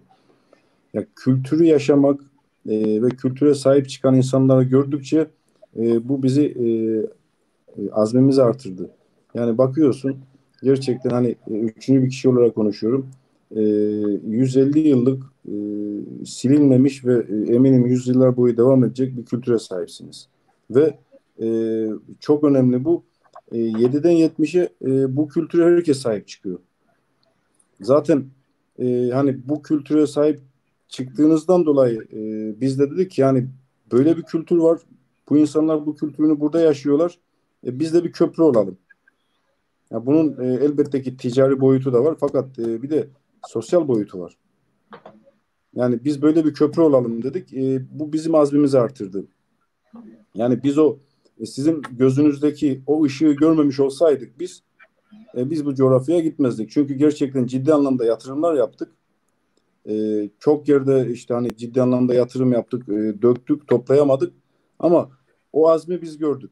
Dedik ya böyle bir azim var bu insanlarda. Bu insanlar bugün gitmezlerse yarın gidecekler. Yarın gitmezlerse öbür gün gidecekler. Ama en nihayetinde gidecekler. Bu insanlar bu kültürü yaşıyorlarsa mutlaka gidecekler. Biz kendimizi tanıtalım, yolu açalım, gidelim, gelelim, bir köprü olalım.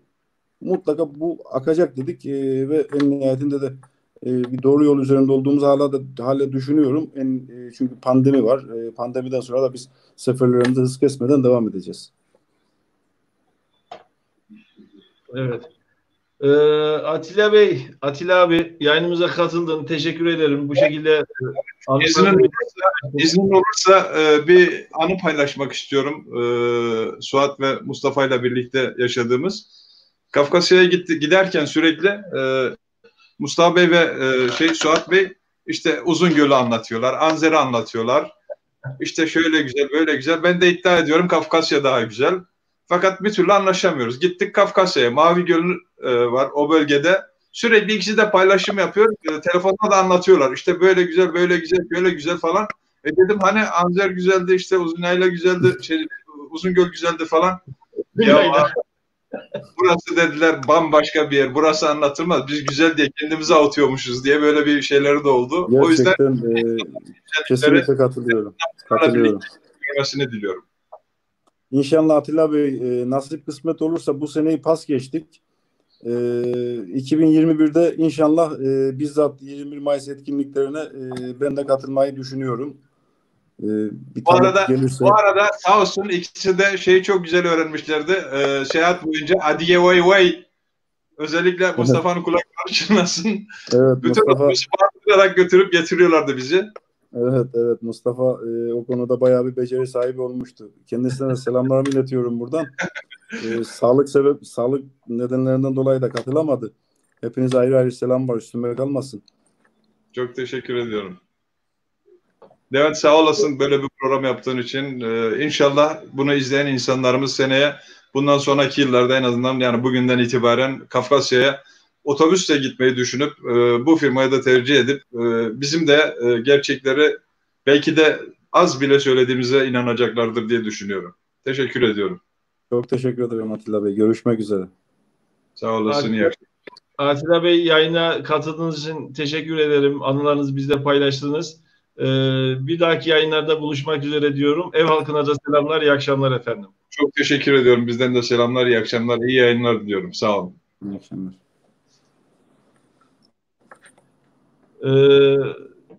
Kendisine teşekkür ederiz. Bu şekilde. Ecevit Bey ve Mustafa Bey de katılacaktı. Ecevit Bey ani bir gelişen olay neticesiyle köye gittiğini iletti ve maalesef köyde de internet bağlantısı fazla iyi değil Karadeniz'in yüksek rakımlı yerlerinde. Evet. O vesile katılamayacağını iletti. Bu yayını daha sonra izleyecektir.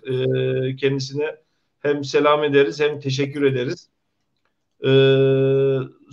Peki Suat Bey, otobüs fiyatlarımız 2014 yılında, 2015 yılında özür dilerim. 2015 yılında ilk başladığında 100 dolarla başlamıştı Kayseri'den diye anımsıyorum. 90 dolardı fiyatlar. Ya biz onunla ilgili bir fiyat politikası belirlemiştik. O dönem için 100 dolardı. İşte daha sonra hani bununla ilgili bir fiyat çalışması yaptık. Gelen talepler doğrultusunda 90 dolara kadar düşmüştük bununla ilgili. Hani en nihayetinde doluluk oranımız az olduğu için bir şekilde maliyette kurtarmak zorundaydık. Hakim. Şu anda yani pandemi öncesinde, tabii pandemi öncesi ve sonrası diyoruz artık maalesef. Bırakın ülkemizi, tüm dünya için geçerli bu. Hani pandemi sonrası fiyat politikamız ne olur? Onunla ilgili inan biz de bilmiyoruz şu anda. Hani ilk seferimizde sınır nasip kısmet olur da açılırsa biz ilk otobüs göndermeden önce bir kendimiz gitmeyi düşünüyoruz özel araçta. Hani gümrüklerdeki ve yollardaki uygulamalarla ilgili ekstra gelişen masraf var mı yok mu? Bununla ilgili bir fiyat analizi yapmak için biz bir ilk önce kendimiz bir özel araçlara gitmeyi düşünüyoruz. Daha Ama sonra bu belirleyecek. virüsten önceki özellikle vermek istiyorum. Nalçik 50 dolardı değil mi Suat Bey? Evet, biz şimdi mesafe baz aldığımız için hani 100 dolar biz Kayseri kalkışta 90 dolara falan düşürmüştük ama daha sonra biz Nalçık 50 dolar üzerinden hesap ediyorduk. Çünkü aracımız Rostov'a kadar gittiği için Rostov, Salski son noktaya kadar 100 dolar demiştik. Yani pandemiye kadar bu fiyat politikamız aynı bu şekilde ilerliyordu. Tabii pandemi sonrası bilemiyoruz. Artık maliyet hesap edilecek, aynı mı olur veya üzerine bir şey mi olur, ne kadar fark koyulur veya aynı şekilde devam mı ederiz? Bununla ilgili maliyet çalışması henüz yapamıyoruz. Yani bir Evet, öngörümüz de yok yani açıkçası. bahsettiğim gibi Nalçik 50 dolardı ve 50 dolar oldukça uygun bir rakamdı. Suat Bey peki Rusya'ya şöyle bir algı söz konusu bilmeyenler tarafından. E, Mesela bir belediye otobüsünü kiralayıp veyahut da herhangi bir servis aracını veyahut da herhangi bir turizm firmasından bir otobüsü kiralayıp Rusya'ya, Kafkasya'ya gezebiliriz gibi bir şey söz konusu. Evet. Bunun için bazı evraklar, bilgiler, bazı gereksinimler gerekiyor. Bu konuda bir bilgi paylaşırsanız sevinirim. Çünkü bu konuda bir yanlış algı söz konusu. Ya Levent Bey, bizim de muzdarip olduğumuz bir konu aslında. İyi bir konuya değindiniz. E, Şöyle söyleyeyim. Biz Rusya ile ilgili hem mekik sefer hem de arizi sefer anlamında belgelerimiz mevcut. Yani bu belgeleri bir bilgi kirliliği var. Türkiye'de bununla ilgili bir bilgi kirliliği var. İşte Türkiye'de turizm belgesi olan her otobüs Rusya'ya gidebilir diye bir algı var. Kesinlikle doğru değil. Rusya tamamen farklı bir coğrafya, tamamen farklı kuralları var. Bununla ilgili biz izin belgelerimizi hem mekik hem de arizi olarak yani hem yolcu taşımacılığı hem de grup ve turist taşımacılığı anlamında belgelerimizi almış bulunmaktayız. Yani öyle bir algı var. İşte Türkiye'den belgemi alıp da giderim veya turizm belgem var benim. Şimdi bugün Türkiye'de turizm belgesi turist taşıyan bir otobüs turizm belgesi olan bir takım belgeler var tabii bunların turizmle ilgili. Bu belgelere haiz olan bir araç Avrupa'ya çıkabilir. Evet çıkabilir. Belki Gürcistan'a da gidebilir. Evet gidebilir. Ama Rusya çok farklı. Çünkü Burası Rusya'nın evrakları tamamen farklı. Çünkü bir mekik sefer yapıyorsunuz artı bir de arizi sefer yapıyorsunuz. Yani bununla ilgili Rusya'nın iki farklı evrağı var. İkisi de bizim firmamızda mevcuttur. evet. Tabii ki bu evraklar kolay da alınan evraklar değil diye zannediyorum. Gerek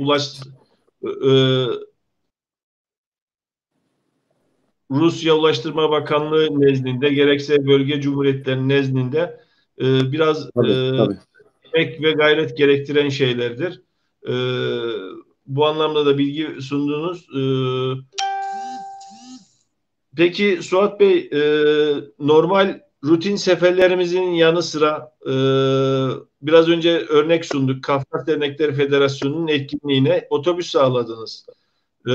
Peki bu şekilde gezi yapmak isteyenler olursa özel araç kiralayarak bu tip bir gezi gerçekleştirilebiliyor, değil mi? Evet.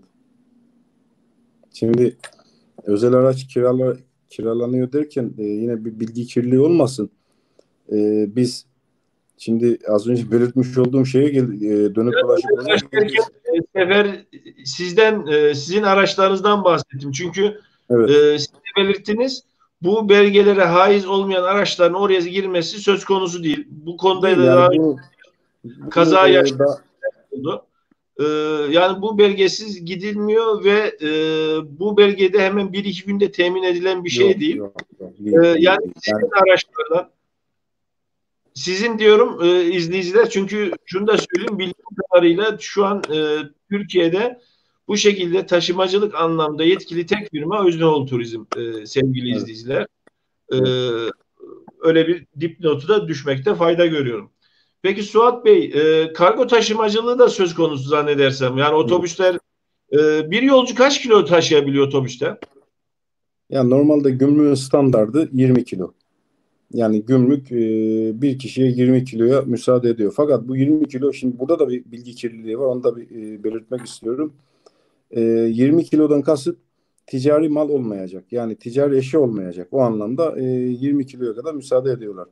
Ha, 20 kilo işte veya işte 5 kilo 10 kilodur. Hani küçük belki bavul ticareti muhabbetinde bir şey demiyorlar ama 20 kiloya da bunun tabii Gürcistan'da da Rusya'da da tabii kendi gümrük iç politikalar gereği belli gümrük oranlar, gümrük kanunları var diyelim. Ona göre belli bir bedel gümrüklemesini ödemek zorundalar. Yani izleyiciler, sizin şubelerinize kargo yoluyla bu kargolarını gönderip oraya ulaştırabilirler. Tabii ki seyahatler başlayınca, ulaşım başlayınca.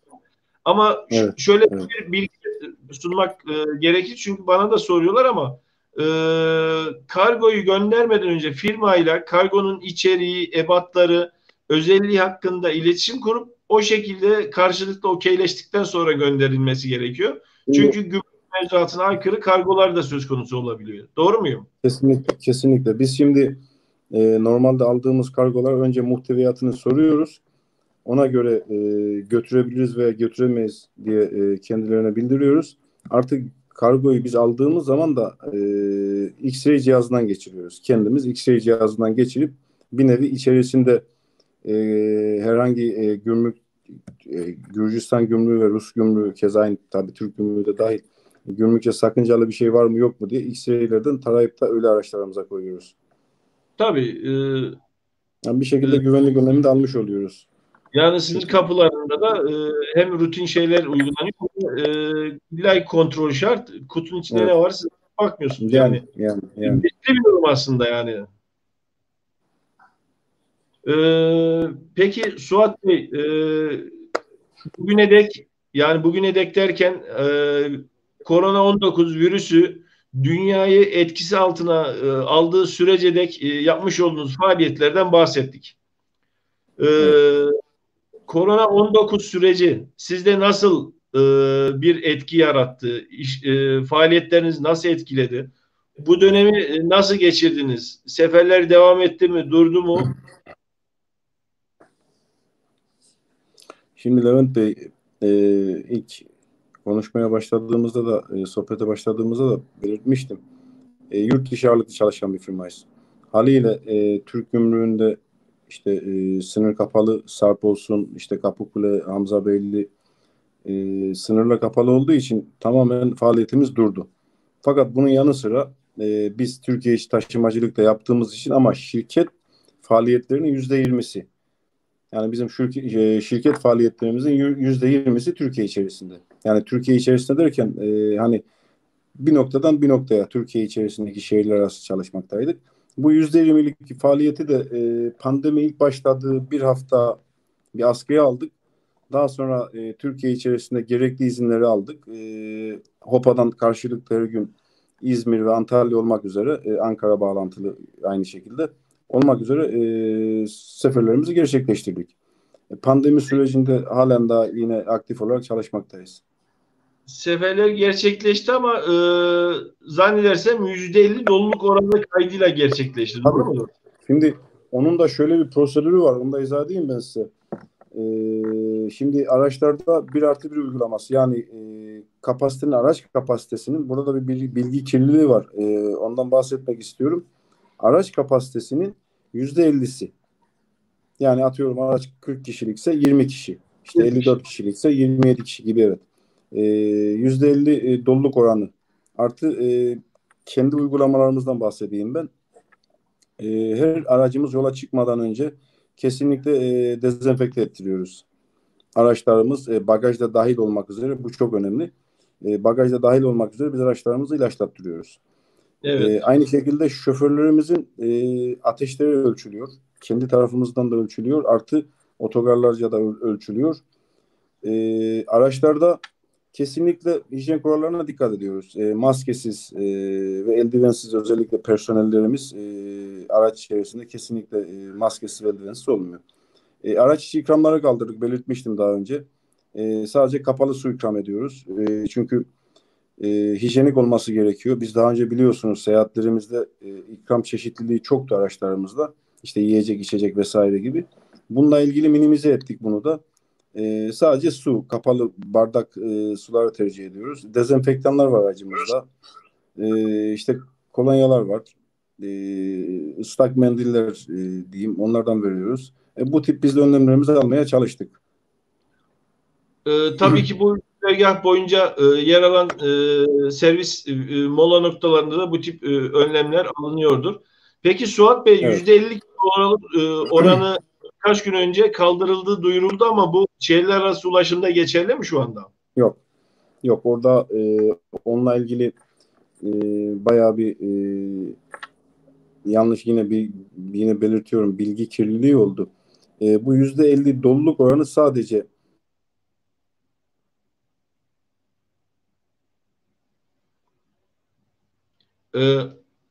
Suat Bey, servis baştan alabilir misiniz lütfen? Görüntünüz gitmişti. Bu %50 doluluk oranı kaldırıldı gibi söylemler bizim şehirler arası taşımacılığı kapsamıyor. Bu sadece şehir içi servis ve şehir içi taşımacılığı kapsıyor. Yani şehirler arası herhangi bir doluluk oranının kaldırılması şu anda söz konusu değil. Biz de tabii gündemi yakından takip ediyoruz. Genelgeleri takip ediyoruz sıcağı sıcağına. Bununla ilgili bir düzenleme, bir genelge gelirse veya herhangi bir genelge gelirse bizi de ilgilendiren genelgenin biz neresindeyiz diye biz de şirket olarak kendi düzenimizi alıyoruz.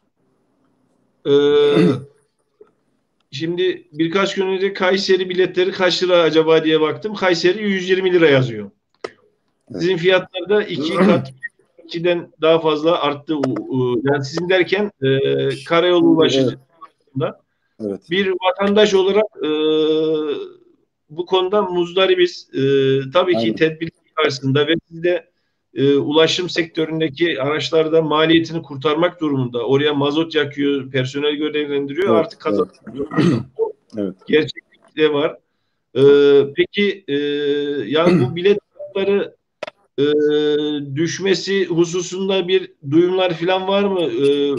Devlet de veyahut da bu yasağın kaldırılması gibi. Yani resmi değil de gayri resmi bir şeyler duydunuz mu? Çünkü Kayseri 100 lira şu an yüksek ücret. Evet, şimdi onu ben size Levent Bey şöyle izah edeyim. Bu pandemi çıktığı zaman İçişleri Bakanlığı bir genelge yayınladı. Bu genelgeye göre B2 ve D2 yani şehirler arası mekik değil de turizm taşımacılığı yapan araçlara bununla ilgili bir serbestlik geldi.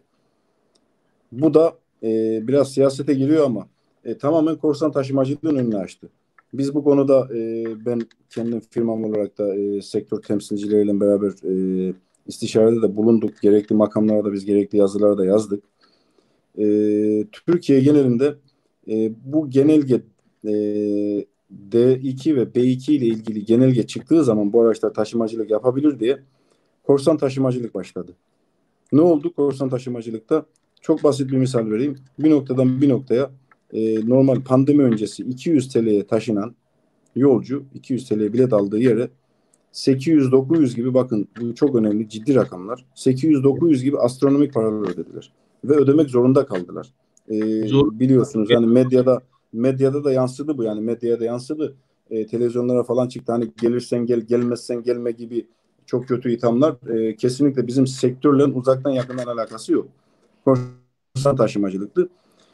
Bu bayağı bir ateşi yükseltti. Piyasanın ateşini yükseltti. Ne yaptı? Adamlar işte minibüsten turizm taşımacılığı yapan şahıslar elbette ki onlar da ekmeğini kovalıyor ama tutup da şimdi İstanbul'dan Hopa'ya 900 TL bir kişi bir bilet parası yani buna artık yani söylenecek bir söz yok. Gerçekten söylenecek bir söz yok. Bize ki ne zaman normalde hani kendi firmam için konuşayım ben. Biz seyahat izinlerini aldıktan sonra yani 200 TL olan bir yere biz 1+1 koltuk düzeninde şöyle hesap ettik biz bunu. Dedik ki bir kişi yolculuk yapıyor ama 2 tane koltuk alıyor. Madem bir kişi yolculuk yapıyorsa 2 koltuk parasını alalım. En azından maliyetimizi minimize edelim. Maliyetimizi kurtaralım dedik biz. Bu uygulamayı da daha sonra 1+1 düzenine yani koltuk kenarı uygulaması piyasada başladı. Bununla ilgili de dediğim gibi bizim normal şehirler arası taşımacılık yapan sektördeki arkadaşlar piyasaya girince biz de haliyle fiyatları aşağı çektik. Yani bugün 200 TL'lik bir yere normalde 400 TL gibi bir rakam çıkıyor. Çünkü en nihayetinde yan koltuğu boş gidiyor. Bu arabanın da bir gidiş geliş maliyeti var. Biz de tabii maliyetleri minimize ediyoruz ama hiçbir zaman da fırsatçılık yapmadık. Ben inanıyorum ki bu sektörde şehirler arası taşımacılık yapan hiçbir arkadaşımın da bunu yapacağına veya yaptığına inanmıyorum. Ama tabii piyasada bu kötü lanse ediliyor. Ya dediğim gibi korsan taşımacılık ayyuka çıktı. Bir dönem yani örnek vereyim yani İstanbul Hopa arası 200 TL'lik bir yer oldu 900 TL. Yani böyle de bir sıkıntılar yaşadık ve hala da bunun etkisini hissediyoruz yani. Evet, yani üçüncü kişiler böyle bir yanlış uygulamayı gerçekleştirildi ama Tabii. sizin üstünüze kaldı. Zor bir durum. Ben özellikle bundan dolayı sormak istedim.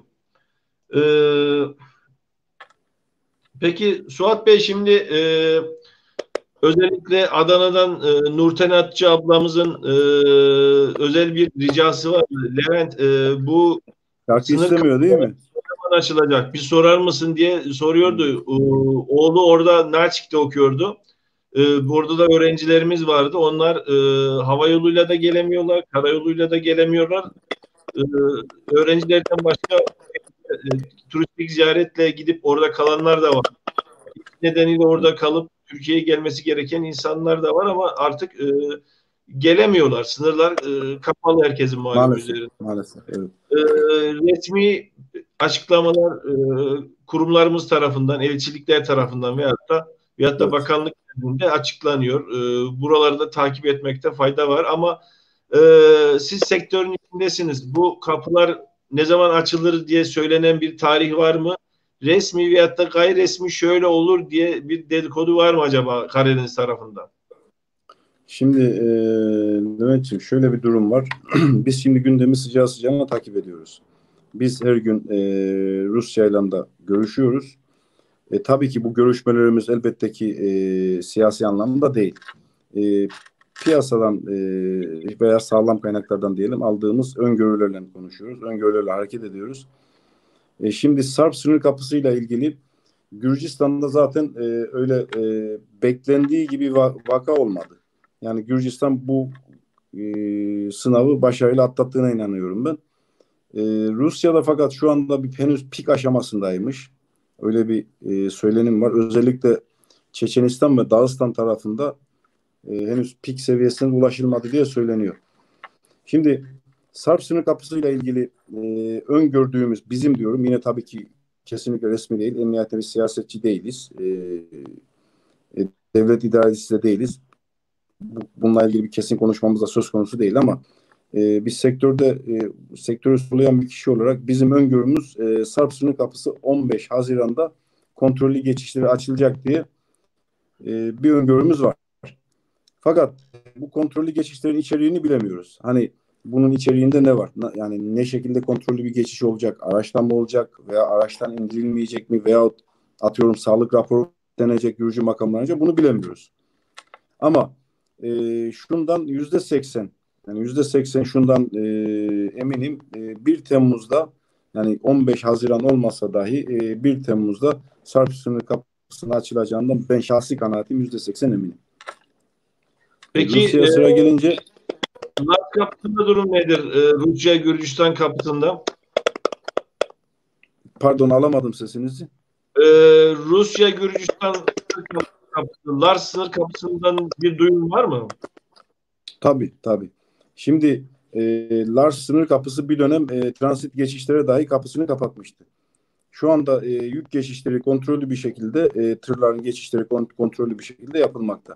Bununla birlikte bizim öngörümüz, yine diyorum, tabii ki her ülkenin kendi iç işleri, resmi makamları vardır. Fakat biz az önce söylediğim gibi, yani o sektörde çalışan insanlar olarak diyorum, e, bizim öngörümüz de 24 Haziran'da bir Zafer Bayramı var Rusya'da. Evet. Muhtemelen bu 24 Haziran'dan sonra bir resmi bir açıklama bekliyoruz. Yani 24 Haziran'a kadar ben Rusya'nın kapısında bir normalleşme sürecinin olacağına inanmıyorum. Şahsi kanaatim ama. Tabii ki bir saat sonra bir son dakika haberi gelir. Sürpriz olur, ayrı konu, ama benim öngörüm, ki inşallah olsun, hepimiz onu bekliyoruz. Ama benim öngörüm 24 Haziran Zafer Bayramı var Rusya'da. Zafer Bayramı'ndan önce bir gelişme olacağını da pek sanmıyorum. Öyle de bir öngörüm var. Evet. Ee, Yani tezelden bu virüs Türkiye'de olduğu gibi dünyanın diğer noktalarında da Tabii, ortadan tabii, kalkar veya da bir aşı, ilaç, benzer bir şey bulurlar da insanlar bir an önce İnşallah hayat yani. bu şekilde. Tüm temennimiz o yönde. Hani belki resmi prosedür gerektiren veyahut da özel bir soru olduğundan cevaplamayabilirsiniz. Başka sıkıntı durumları var yok bilemiyorum sektörden olmadığım için. Peki şimdi hava yoluyla kurtarma operasyonları, tahliye operasyonları gerçekleştiriliyor. Dünyanın birçok Evet. noktasından uçaklarla bu şekilde gerçekleşti ve zaman zaman da gerçekleştiriliyor diye medyada duyuyoruz. Peki Evet. bu şekilde bir operasyonun gerçekleştirilemedi. Mesela Gürcistan, İran'ın yakın bölgesi, e, efendime söyleyeyim Kafkasya olabilir. Buralardan böyle bir otobüsle kurtarma operasyonları düzenlenebilir mi? Veyahut da öyle bir girişiminiz oldu mu? Veyahut da öyle bir imkan var mı diye aklıma geldi mesela.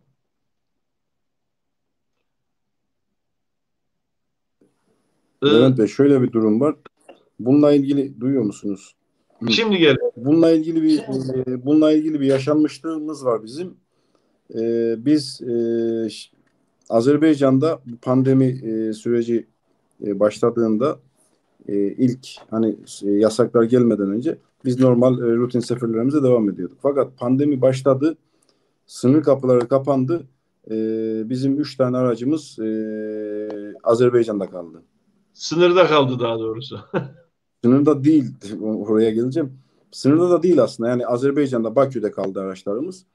Daha sonra biz resmi makamlarla temasa geçtik. Araçlar daha ilk işte tamam, önce gelsinler denildi. Medyaya da çıktı, bu biliyorsunuz siz de. Azerbaycan gümrüğüne geldi. İşte bunun mümkün olmayacağını, araçlarımız orada bekletildi falan filan.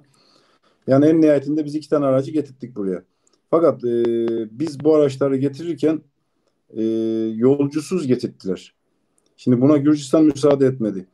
E, Bununla ilgili biz Antalya'dan Gürcü Konsolosluğu nezdinde Türkiye'de kalan Gürcü vatandaşlarla ilgili taşımacılık yaptık.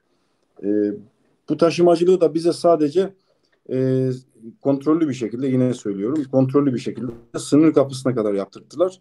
Gürcistan sınırına kadar. Gürcistan sınırında Gürcü makamlar kendileri aldılar. İşte karantina bölgesine veya işte ne şekilde bir uygulama yapıyorlarsa o bölgeye götürdüler. Şimdi Rusya ile ilgili böyle bir kurtarma operasyonu, bana sorarsanız şahsi fikrim, yapılırsa da otobüste yapılmaz. Karayoluyla yapılacağını ben pek sanmıyorum. Çünkü buna Gürcistan müsaade edeceğini hiç sanmıyorum. Çünkü Gürcistan Gürcistan çok başarılı bir şekilde bu pandemi sürecini atlattı diye düşünüyorum. Çok az kayıplan, çok az zararlan, ama çok sıkı çalışmışlardı derslerine. Gürcistan'dan da hiç beklenmedik bir hareket sergilediler. e, bahsettiğim gibi inşallah bu sıkıntılar geçer. Şahsen ben bunun geçtiği ertesi güne gideceğim. Çok özledim orayı. E, İnşallah. artık nasip diyelim. İnşallah oradakiler de hastalanmazlar, kötü haberleri duymazlar. Mutlu şekilde arkadaşlarıyla birlikte, eş dostlarıyla birlikte İnşallah. zaman geçiyordur. E, Ve inşallah iyi gelişmeler alırlar diyorum. Buradan Adana'dan Nurten ablamıza ben selam iletiyorum. Oğlu oradaydı bahsettiğim gibi. E, Dün akşam hatta dün akşam zannetmiş Levent bekliyorum yayını ama başlamadın diye telefon etti. Abla yarın dedim. Bu kadar heyecanla bekliyordu. Durum böyle. Selamlar olsun. Peki pandemiyi de konusunda da bilgilerinizi aldık. Ve son sorumu da sormak istiyorum. Avrupa seferlerimiz başlayacak dediniz. Reklamların, tanıtımlarını da izledik, gördük. Bu nereye olacak? Hangi ülkeleri kapsayacak? Hangi ülkelere gitmek isteyen yolcular bundan faydalanabilecek? Şimdi Burada da bilgi verirsen. biz bununla ilgili sadece şu anda Avrupa'da zaten mevcut Romanya hattımız vardı, çalışıyordu. Sadece Almanya ile ilgili çalışmalarımız var. Almanya afişlerde de belirttiğim gibi işte afişlerde, reklamlarda biz belirttik bunu. Frankfurt, Münih, Dortmund şehirlerin olacak. 15 Haziran'da biz yarın onda bir parantez olarak belirteyim. Yarın Edirne'de TOFET'in bir toplantısı var. Bilgilendirme toplantısı Kapıkule sınır kapısıyla ilgili. Ben malum Mustafa Bey oradalar. Yarın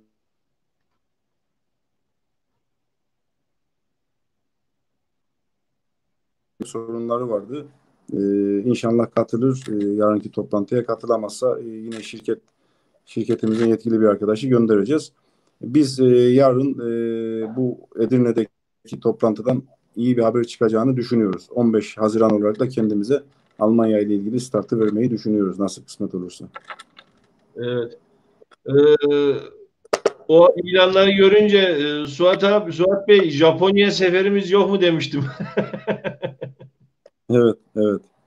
Biz şimdi biliyorsunuz şirket olarak biraz böyle nasıl diyeyim, böyle yapılmayanı yapmak, gidilmeyen yerlere gitmek gibi bir hevesimiz var. Sağ olsun Mustafa'da da var, iyi tanırsınız, iyi bilirsiniz. Bende de vardır. Gidilmeyen yerlere gitmek belki de bilmiyorum daha cazip geliyor bize. Ha, tabii Evet. bu demek değil ki yani Japonya, yani o kadar da değil yani Japonya. Evet. Şu an mesela ekranda ilk seferimizdeki aracın resmi Kayseri Kayseri değil mi? Evet, evet. zaman ilk sefer Maykop'a kadardı, evet. Evet, hatırlıyorum. O şekilde gelişme oldu. Şimdi şurada resme bakarken 21 plakasını görünce vay şuranın firması mı, şuydu buydu, Ha, evet, evet, evet. gelmişti. Ya ilginç, insanlar ilginç cidden. Yani otobüsün plakasında ne gibi anlam ifade çıkartıyorlar. Çok ilginçler Ama cidden. Levent Bey, hatırlarsanız ilk bu aracı oradan almıştık. Diyarbakır'dan almıştık bu aracı. Aldığımızda saat yetişmemişti. Olduğu gibi plakasını değişmeden o şekilde almıştık. Hatırlarsanız ilk seferimizdeki bu tepkiden dolayı 38 plakalı bir aracımız da vardı bizim. Evet, Hatırlarsanız.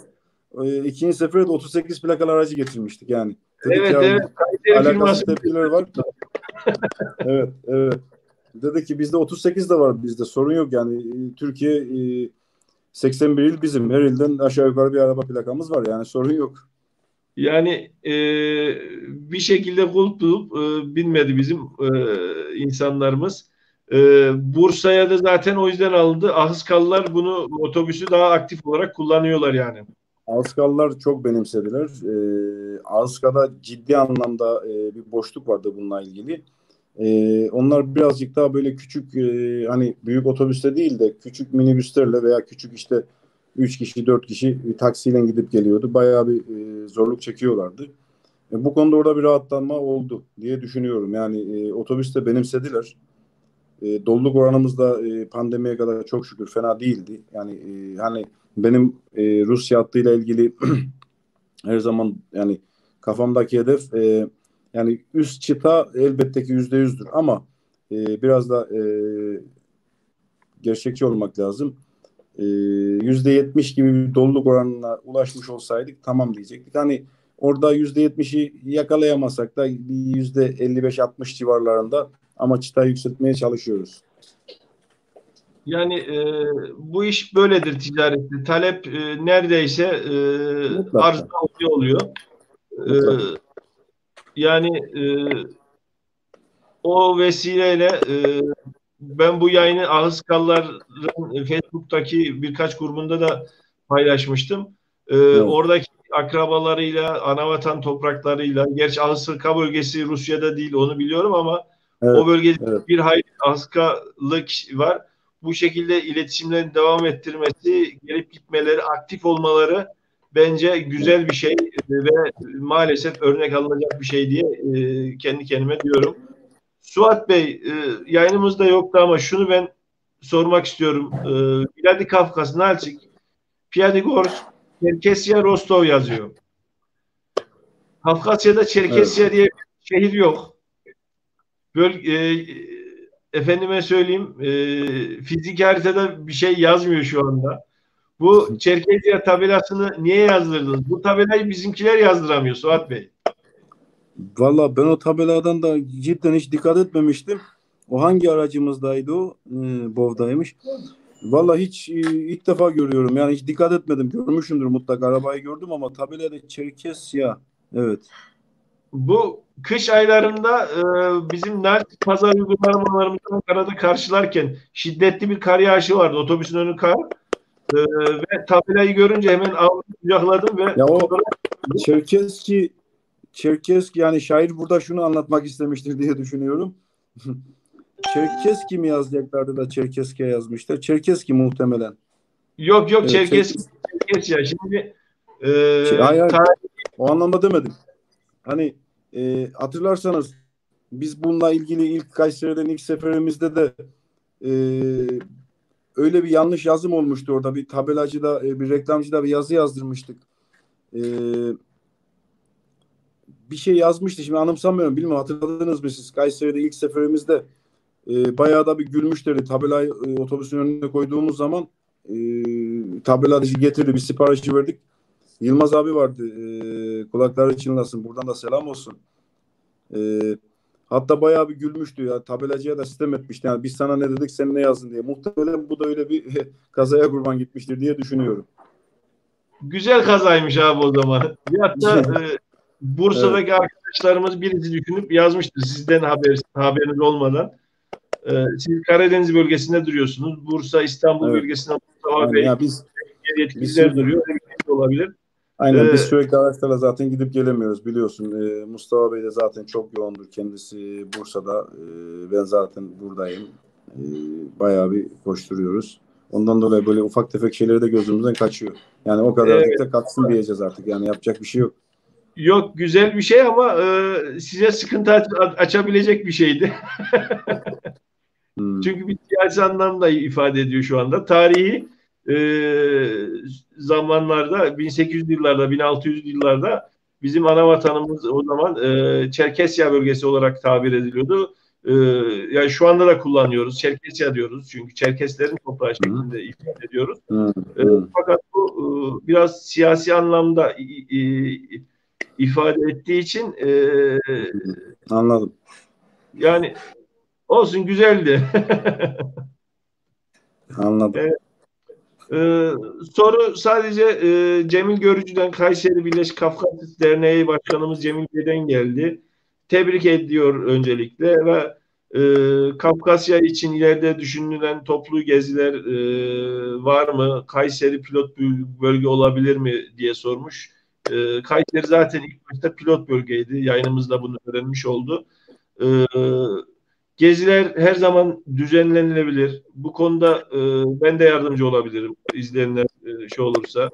E, yani gerek ulaşım anlamında gerek geziler anlamında Nalçik'te merkezi bulunan Zeko Turizm ve İstanbul'daki Yamş Turizm aracılığıyla bu tip etkinlikler gerçekleştirildi ve bundan sonra da gerçekleştirilecek inşallah hastalıktan sonra. Mahmut Bey sormuş, Mahmut Tuman Bey. Nalçik Maykop seferleri bu yıl yapılacak mı diyor. Hastalık geçerse inşallah yapılacak dedi Suat Bey. Evet. Ee, Suat Bey, seyircilerimize son olarak paylaşmak istediğiniz hususlar varsa onları da alalım. Yavaş yavaş sonlandıralım yayın istiyorsanız. Levent Bey, izleyen dinleyen herkese teşekkür ediyorum. Bize bu konuda bu seferlerle ilgili destek olan gerek Türkiye'de gerek Rusya'da bunlar bayağı bir kitlenin seyredeceğinden de eminim. Herkese de tüm dostlara da ayrı ayrı teşekkür ediyorum ve selamlarımı iletiyorum. Son kez biz bu konuda biraz yalnız kaldık gibi birazcık da sitem ederek kapatayım. Özellikle bu Nalçık konusunda. İnşallah ilerleyen günlerde bunları telafi ederiz. Hani biz istiyoruz ki oraya bugün İstanbul'a, Ankara'ya, Kayseri'den yani tamam kısa mesafe yakın ama veya Hopa'dan öyle örnek vereyim. İşte Hopa'dan İstanbul, Hopa'dan Antalya'ya yaptığımız seferler gibi her gün gönül ister ki her gün seferler düzenleyelim. Ama tabii bu bildiğiniz gibi arz talep meselesi. Bu konuda destek bekliyoruz. Herkese de çok teşekkür ediyorum. Rusya'daki dostlarımıza da ayrı ayrı selamlarımı, saygılarımı, sevgilerimi iletiyorum. Evet, Rusya dediniz. Ergün Balcı Göksunlu, Nalçik'te ikamet eden Ergün Balcı abimize de selam olsun izliyorsa. Nalçik'te Evet. ikamet ediyor. Bizim Gibi Nalçık şubemiz kendisi. Osetya'da var, Rostov'da var, Saliski'de var Evet. yetkilileriniz. Yani bir şekilde ulaşılacak telefonlar var farklı bölgelerde. Aynen yani ulaşmak isteyenler bize her türlü Rusya'da da Türkiye'de ulaşabilirler. Zaten gerek sosyal medya olsun gerek eş dost vasıtası veya gerek dernekler aracılığıyla da ulaşabilirler. Derneklerdeki hemen hemen herkes de biliyor zaten irtibat numaralarımızı. Evet Suat Bey, yayınımıza katıldığınız için teşekkür ederiz. Buradan Öznuhoğlu ailesine bizlerden selam olsun. İnşallah tez zaman içerisinde hep beraber güle oynaya bu yolları hep beraber kat ederiz diyoruz efendim. İnşallah ben de çok teşekkür ediyorum böyle bir fırsat verdiğiniz için. Hayırlısı diyorum. Hayırlısıyla şu pandemi sürecini ülkemiz ve tüm dünya olarak atlatırız. Kazasız belasız yine aynı şekilde eski günlerimize döneriz. Evet. Yayınımız en fazla 1 saat dedim ama 1 saat 50 dakika olmuş. Bu konuda da hakkını helal et diyorum Suat abi. Sorun yok. Sorun yok kardeşim. Ne demek. İyi akşamlar Suat Bey. Kendinize iyi bakın. Sağ olun. Görüşmek üzere. Hoşçakalın. Sevgili seyircilerimiz, yaklaşık 1,5 saatlik yayınımızda dünyanın birçok noktasına, daha doğrusu İran, Azerbaycan, Gürcistan ve yakın zamanda Almanya'ya seferleri düzenleyen Özneoğlu Turizm yetkilisi Suat Şirin'le birlikte firmaları hakkında bilgi aldık. Ardından Kafkasya seferleri nasıl, niçin gelişti, neler oldu ve hangi yollar izlendi gibi konularda bilgi aldık ve pandemi sürecinde COVID-19'un tüm dünyayı etkilediği bu süreç zarfında yapmış oldukları çalışmalar ve bundan sonra neler olacağına dair öngörülerini sizlerle paylaştık. E,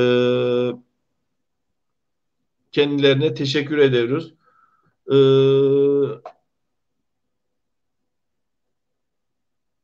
Nurten abla teşekkürler Levent diye yazmış. Biz de teşekkür ederiz.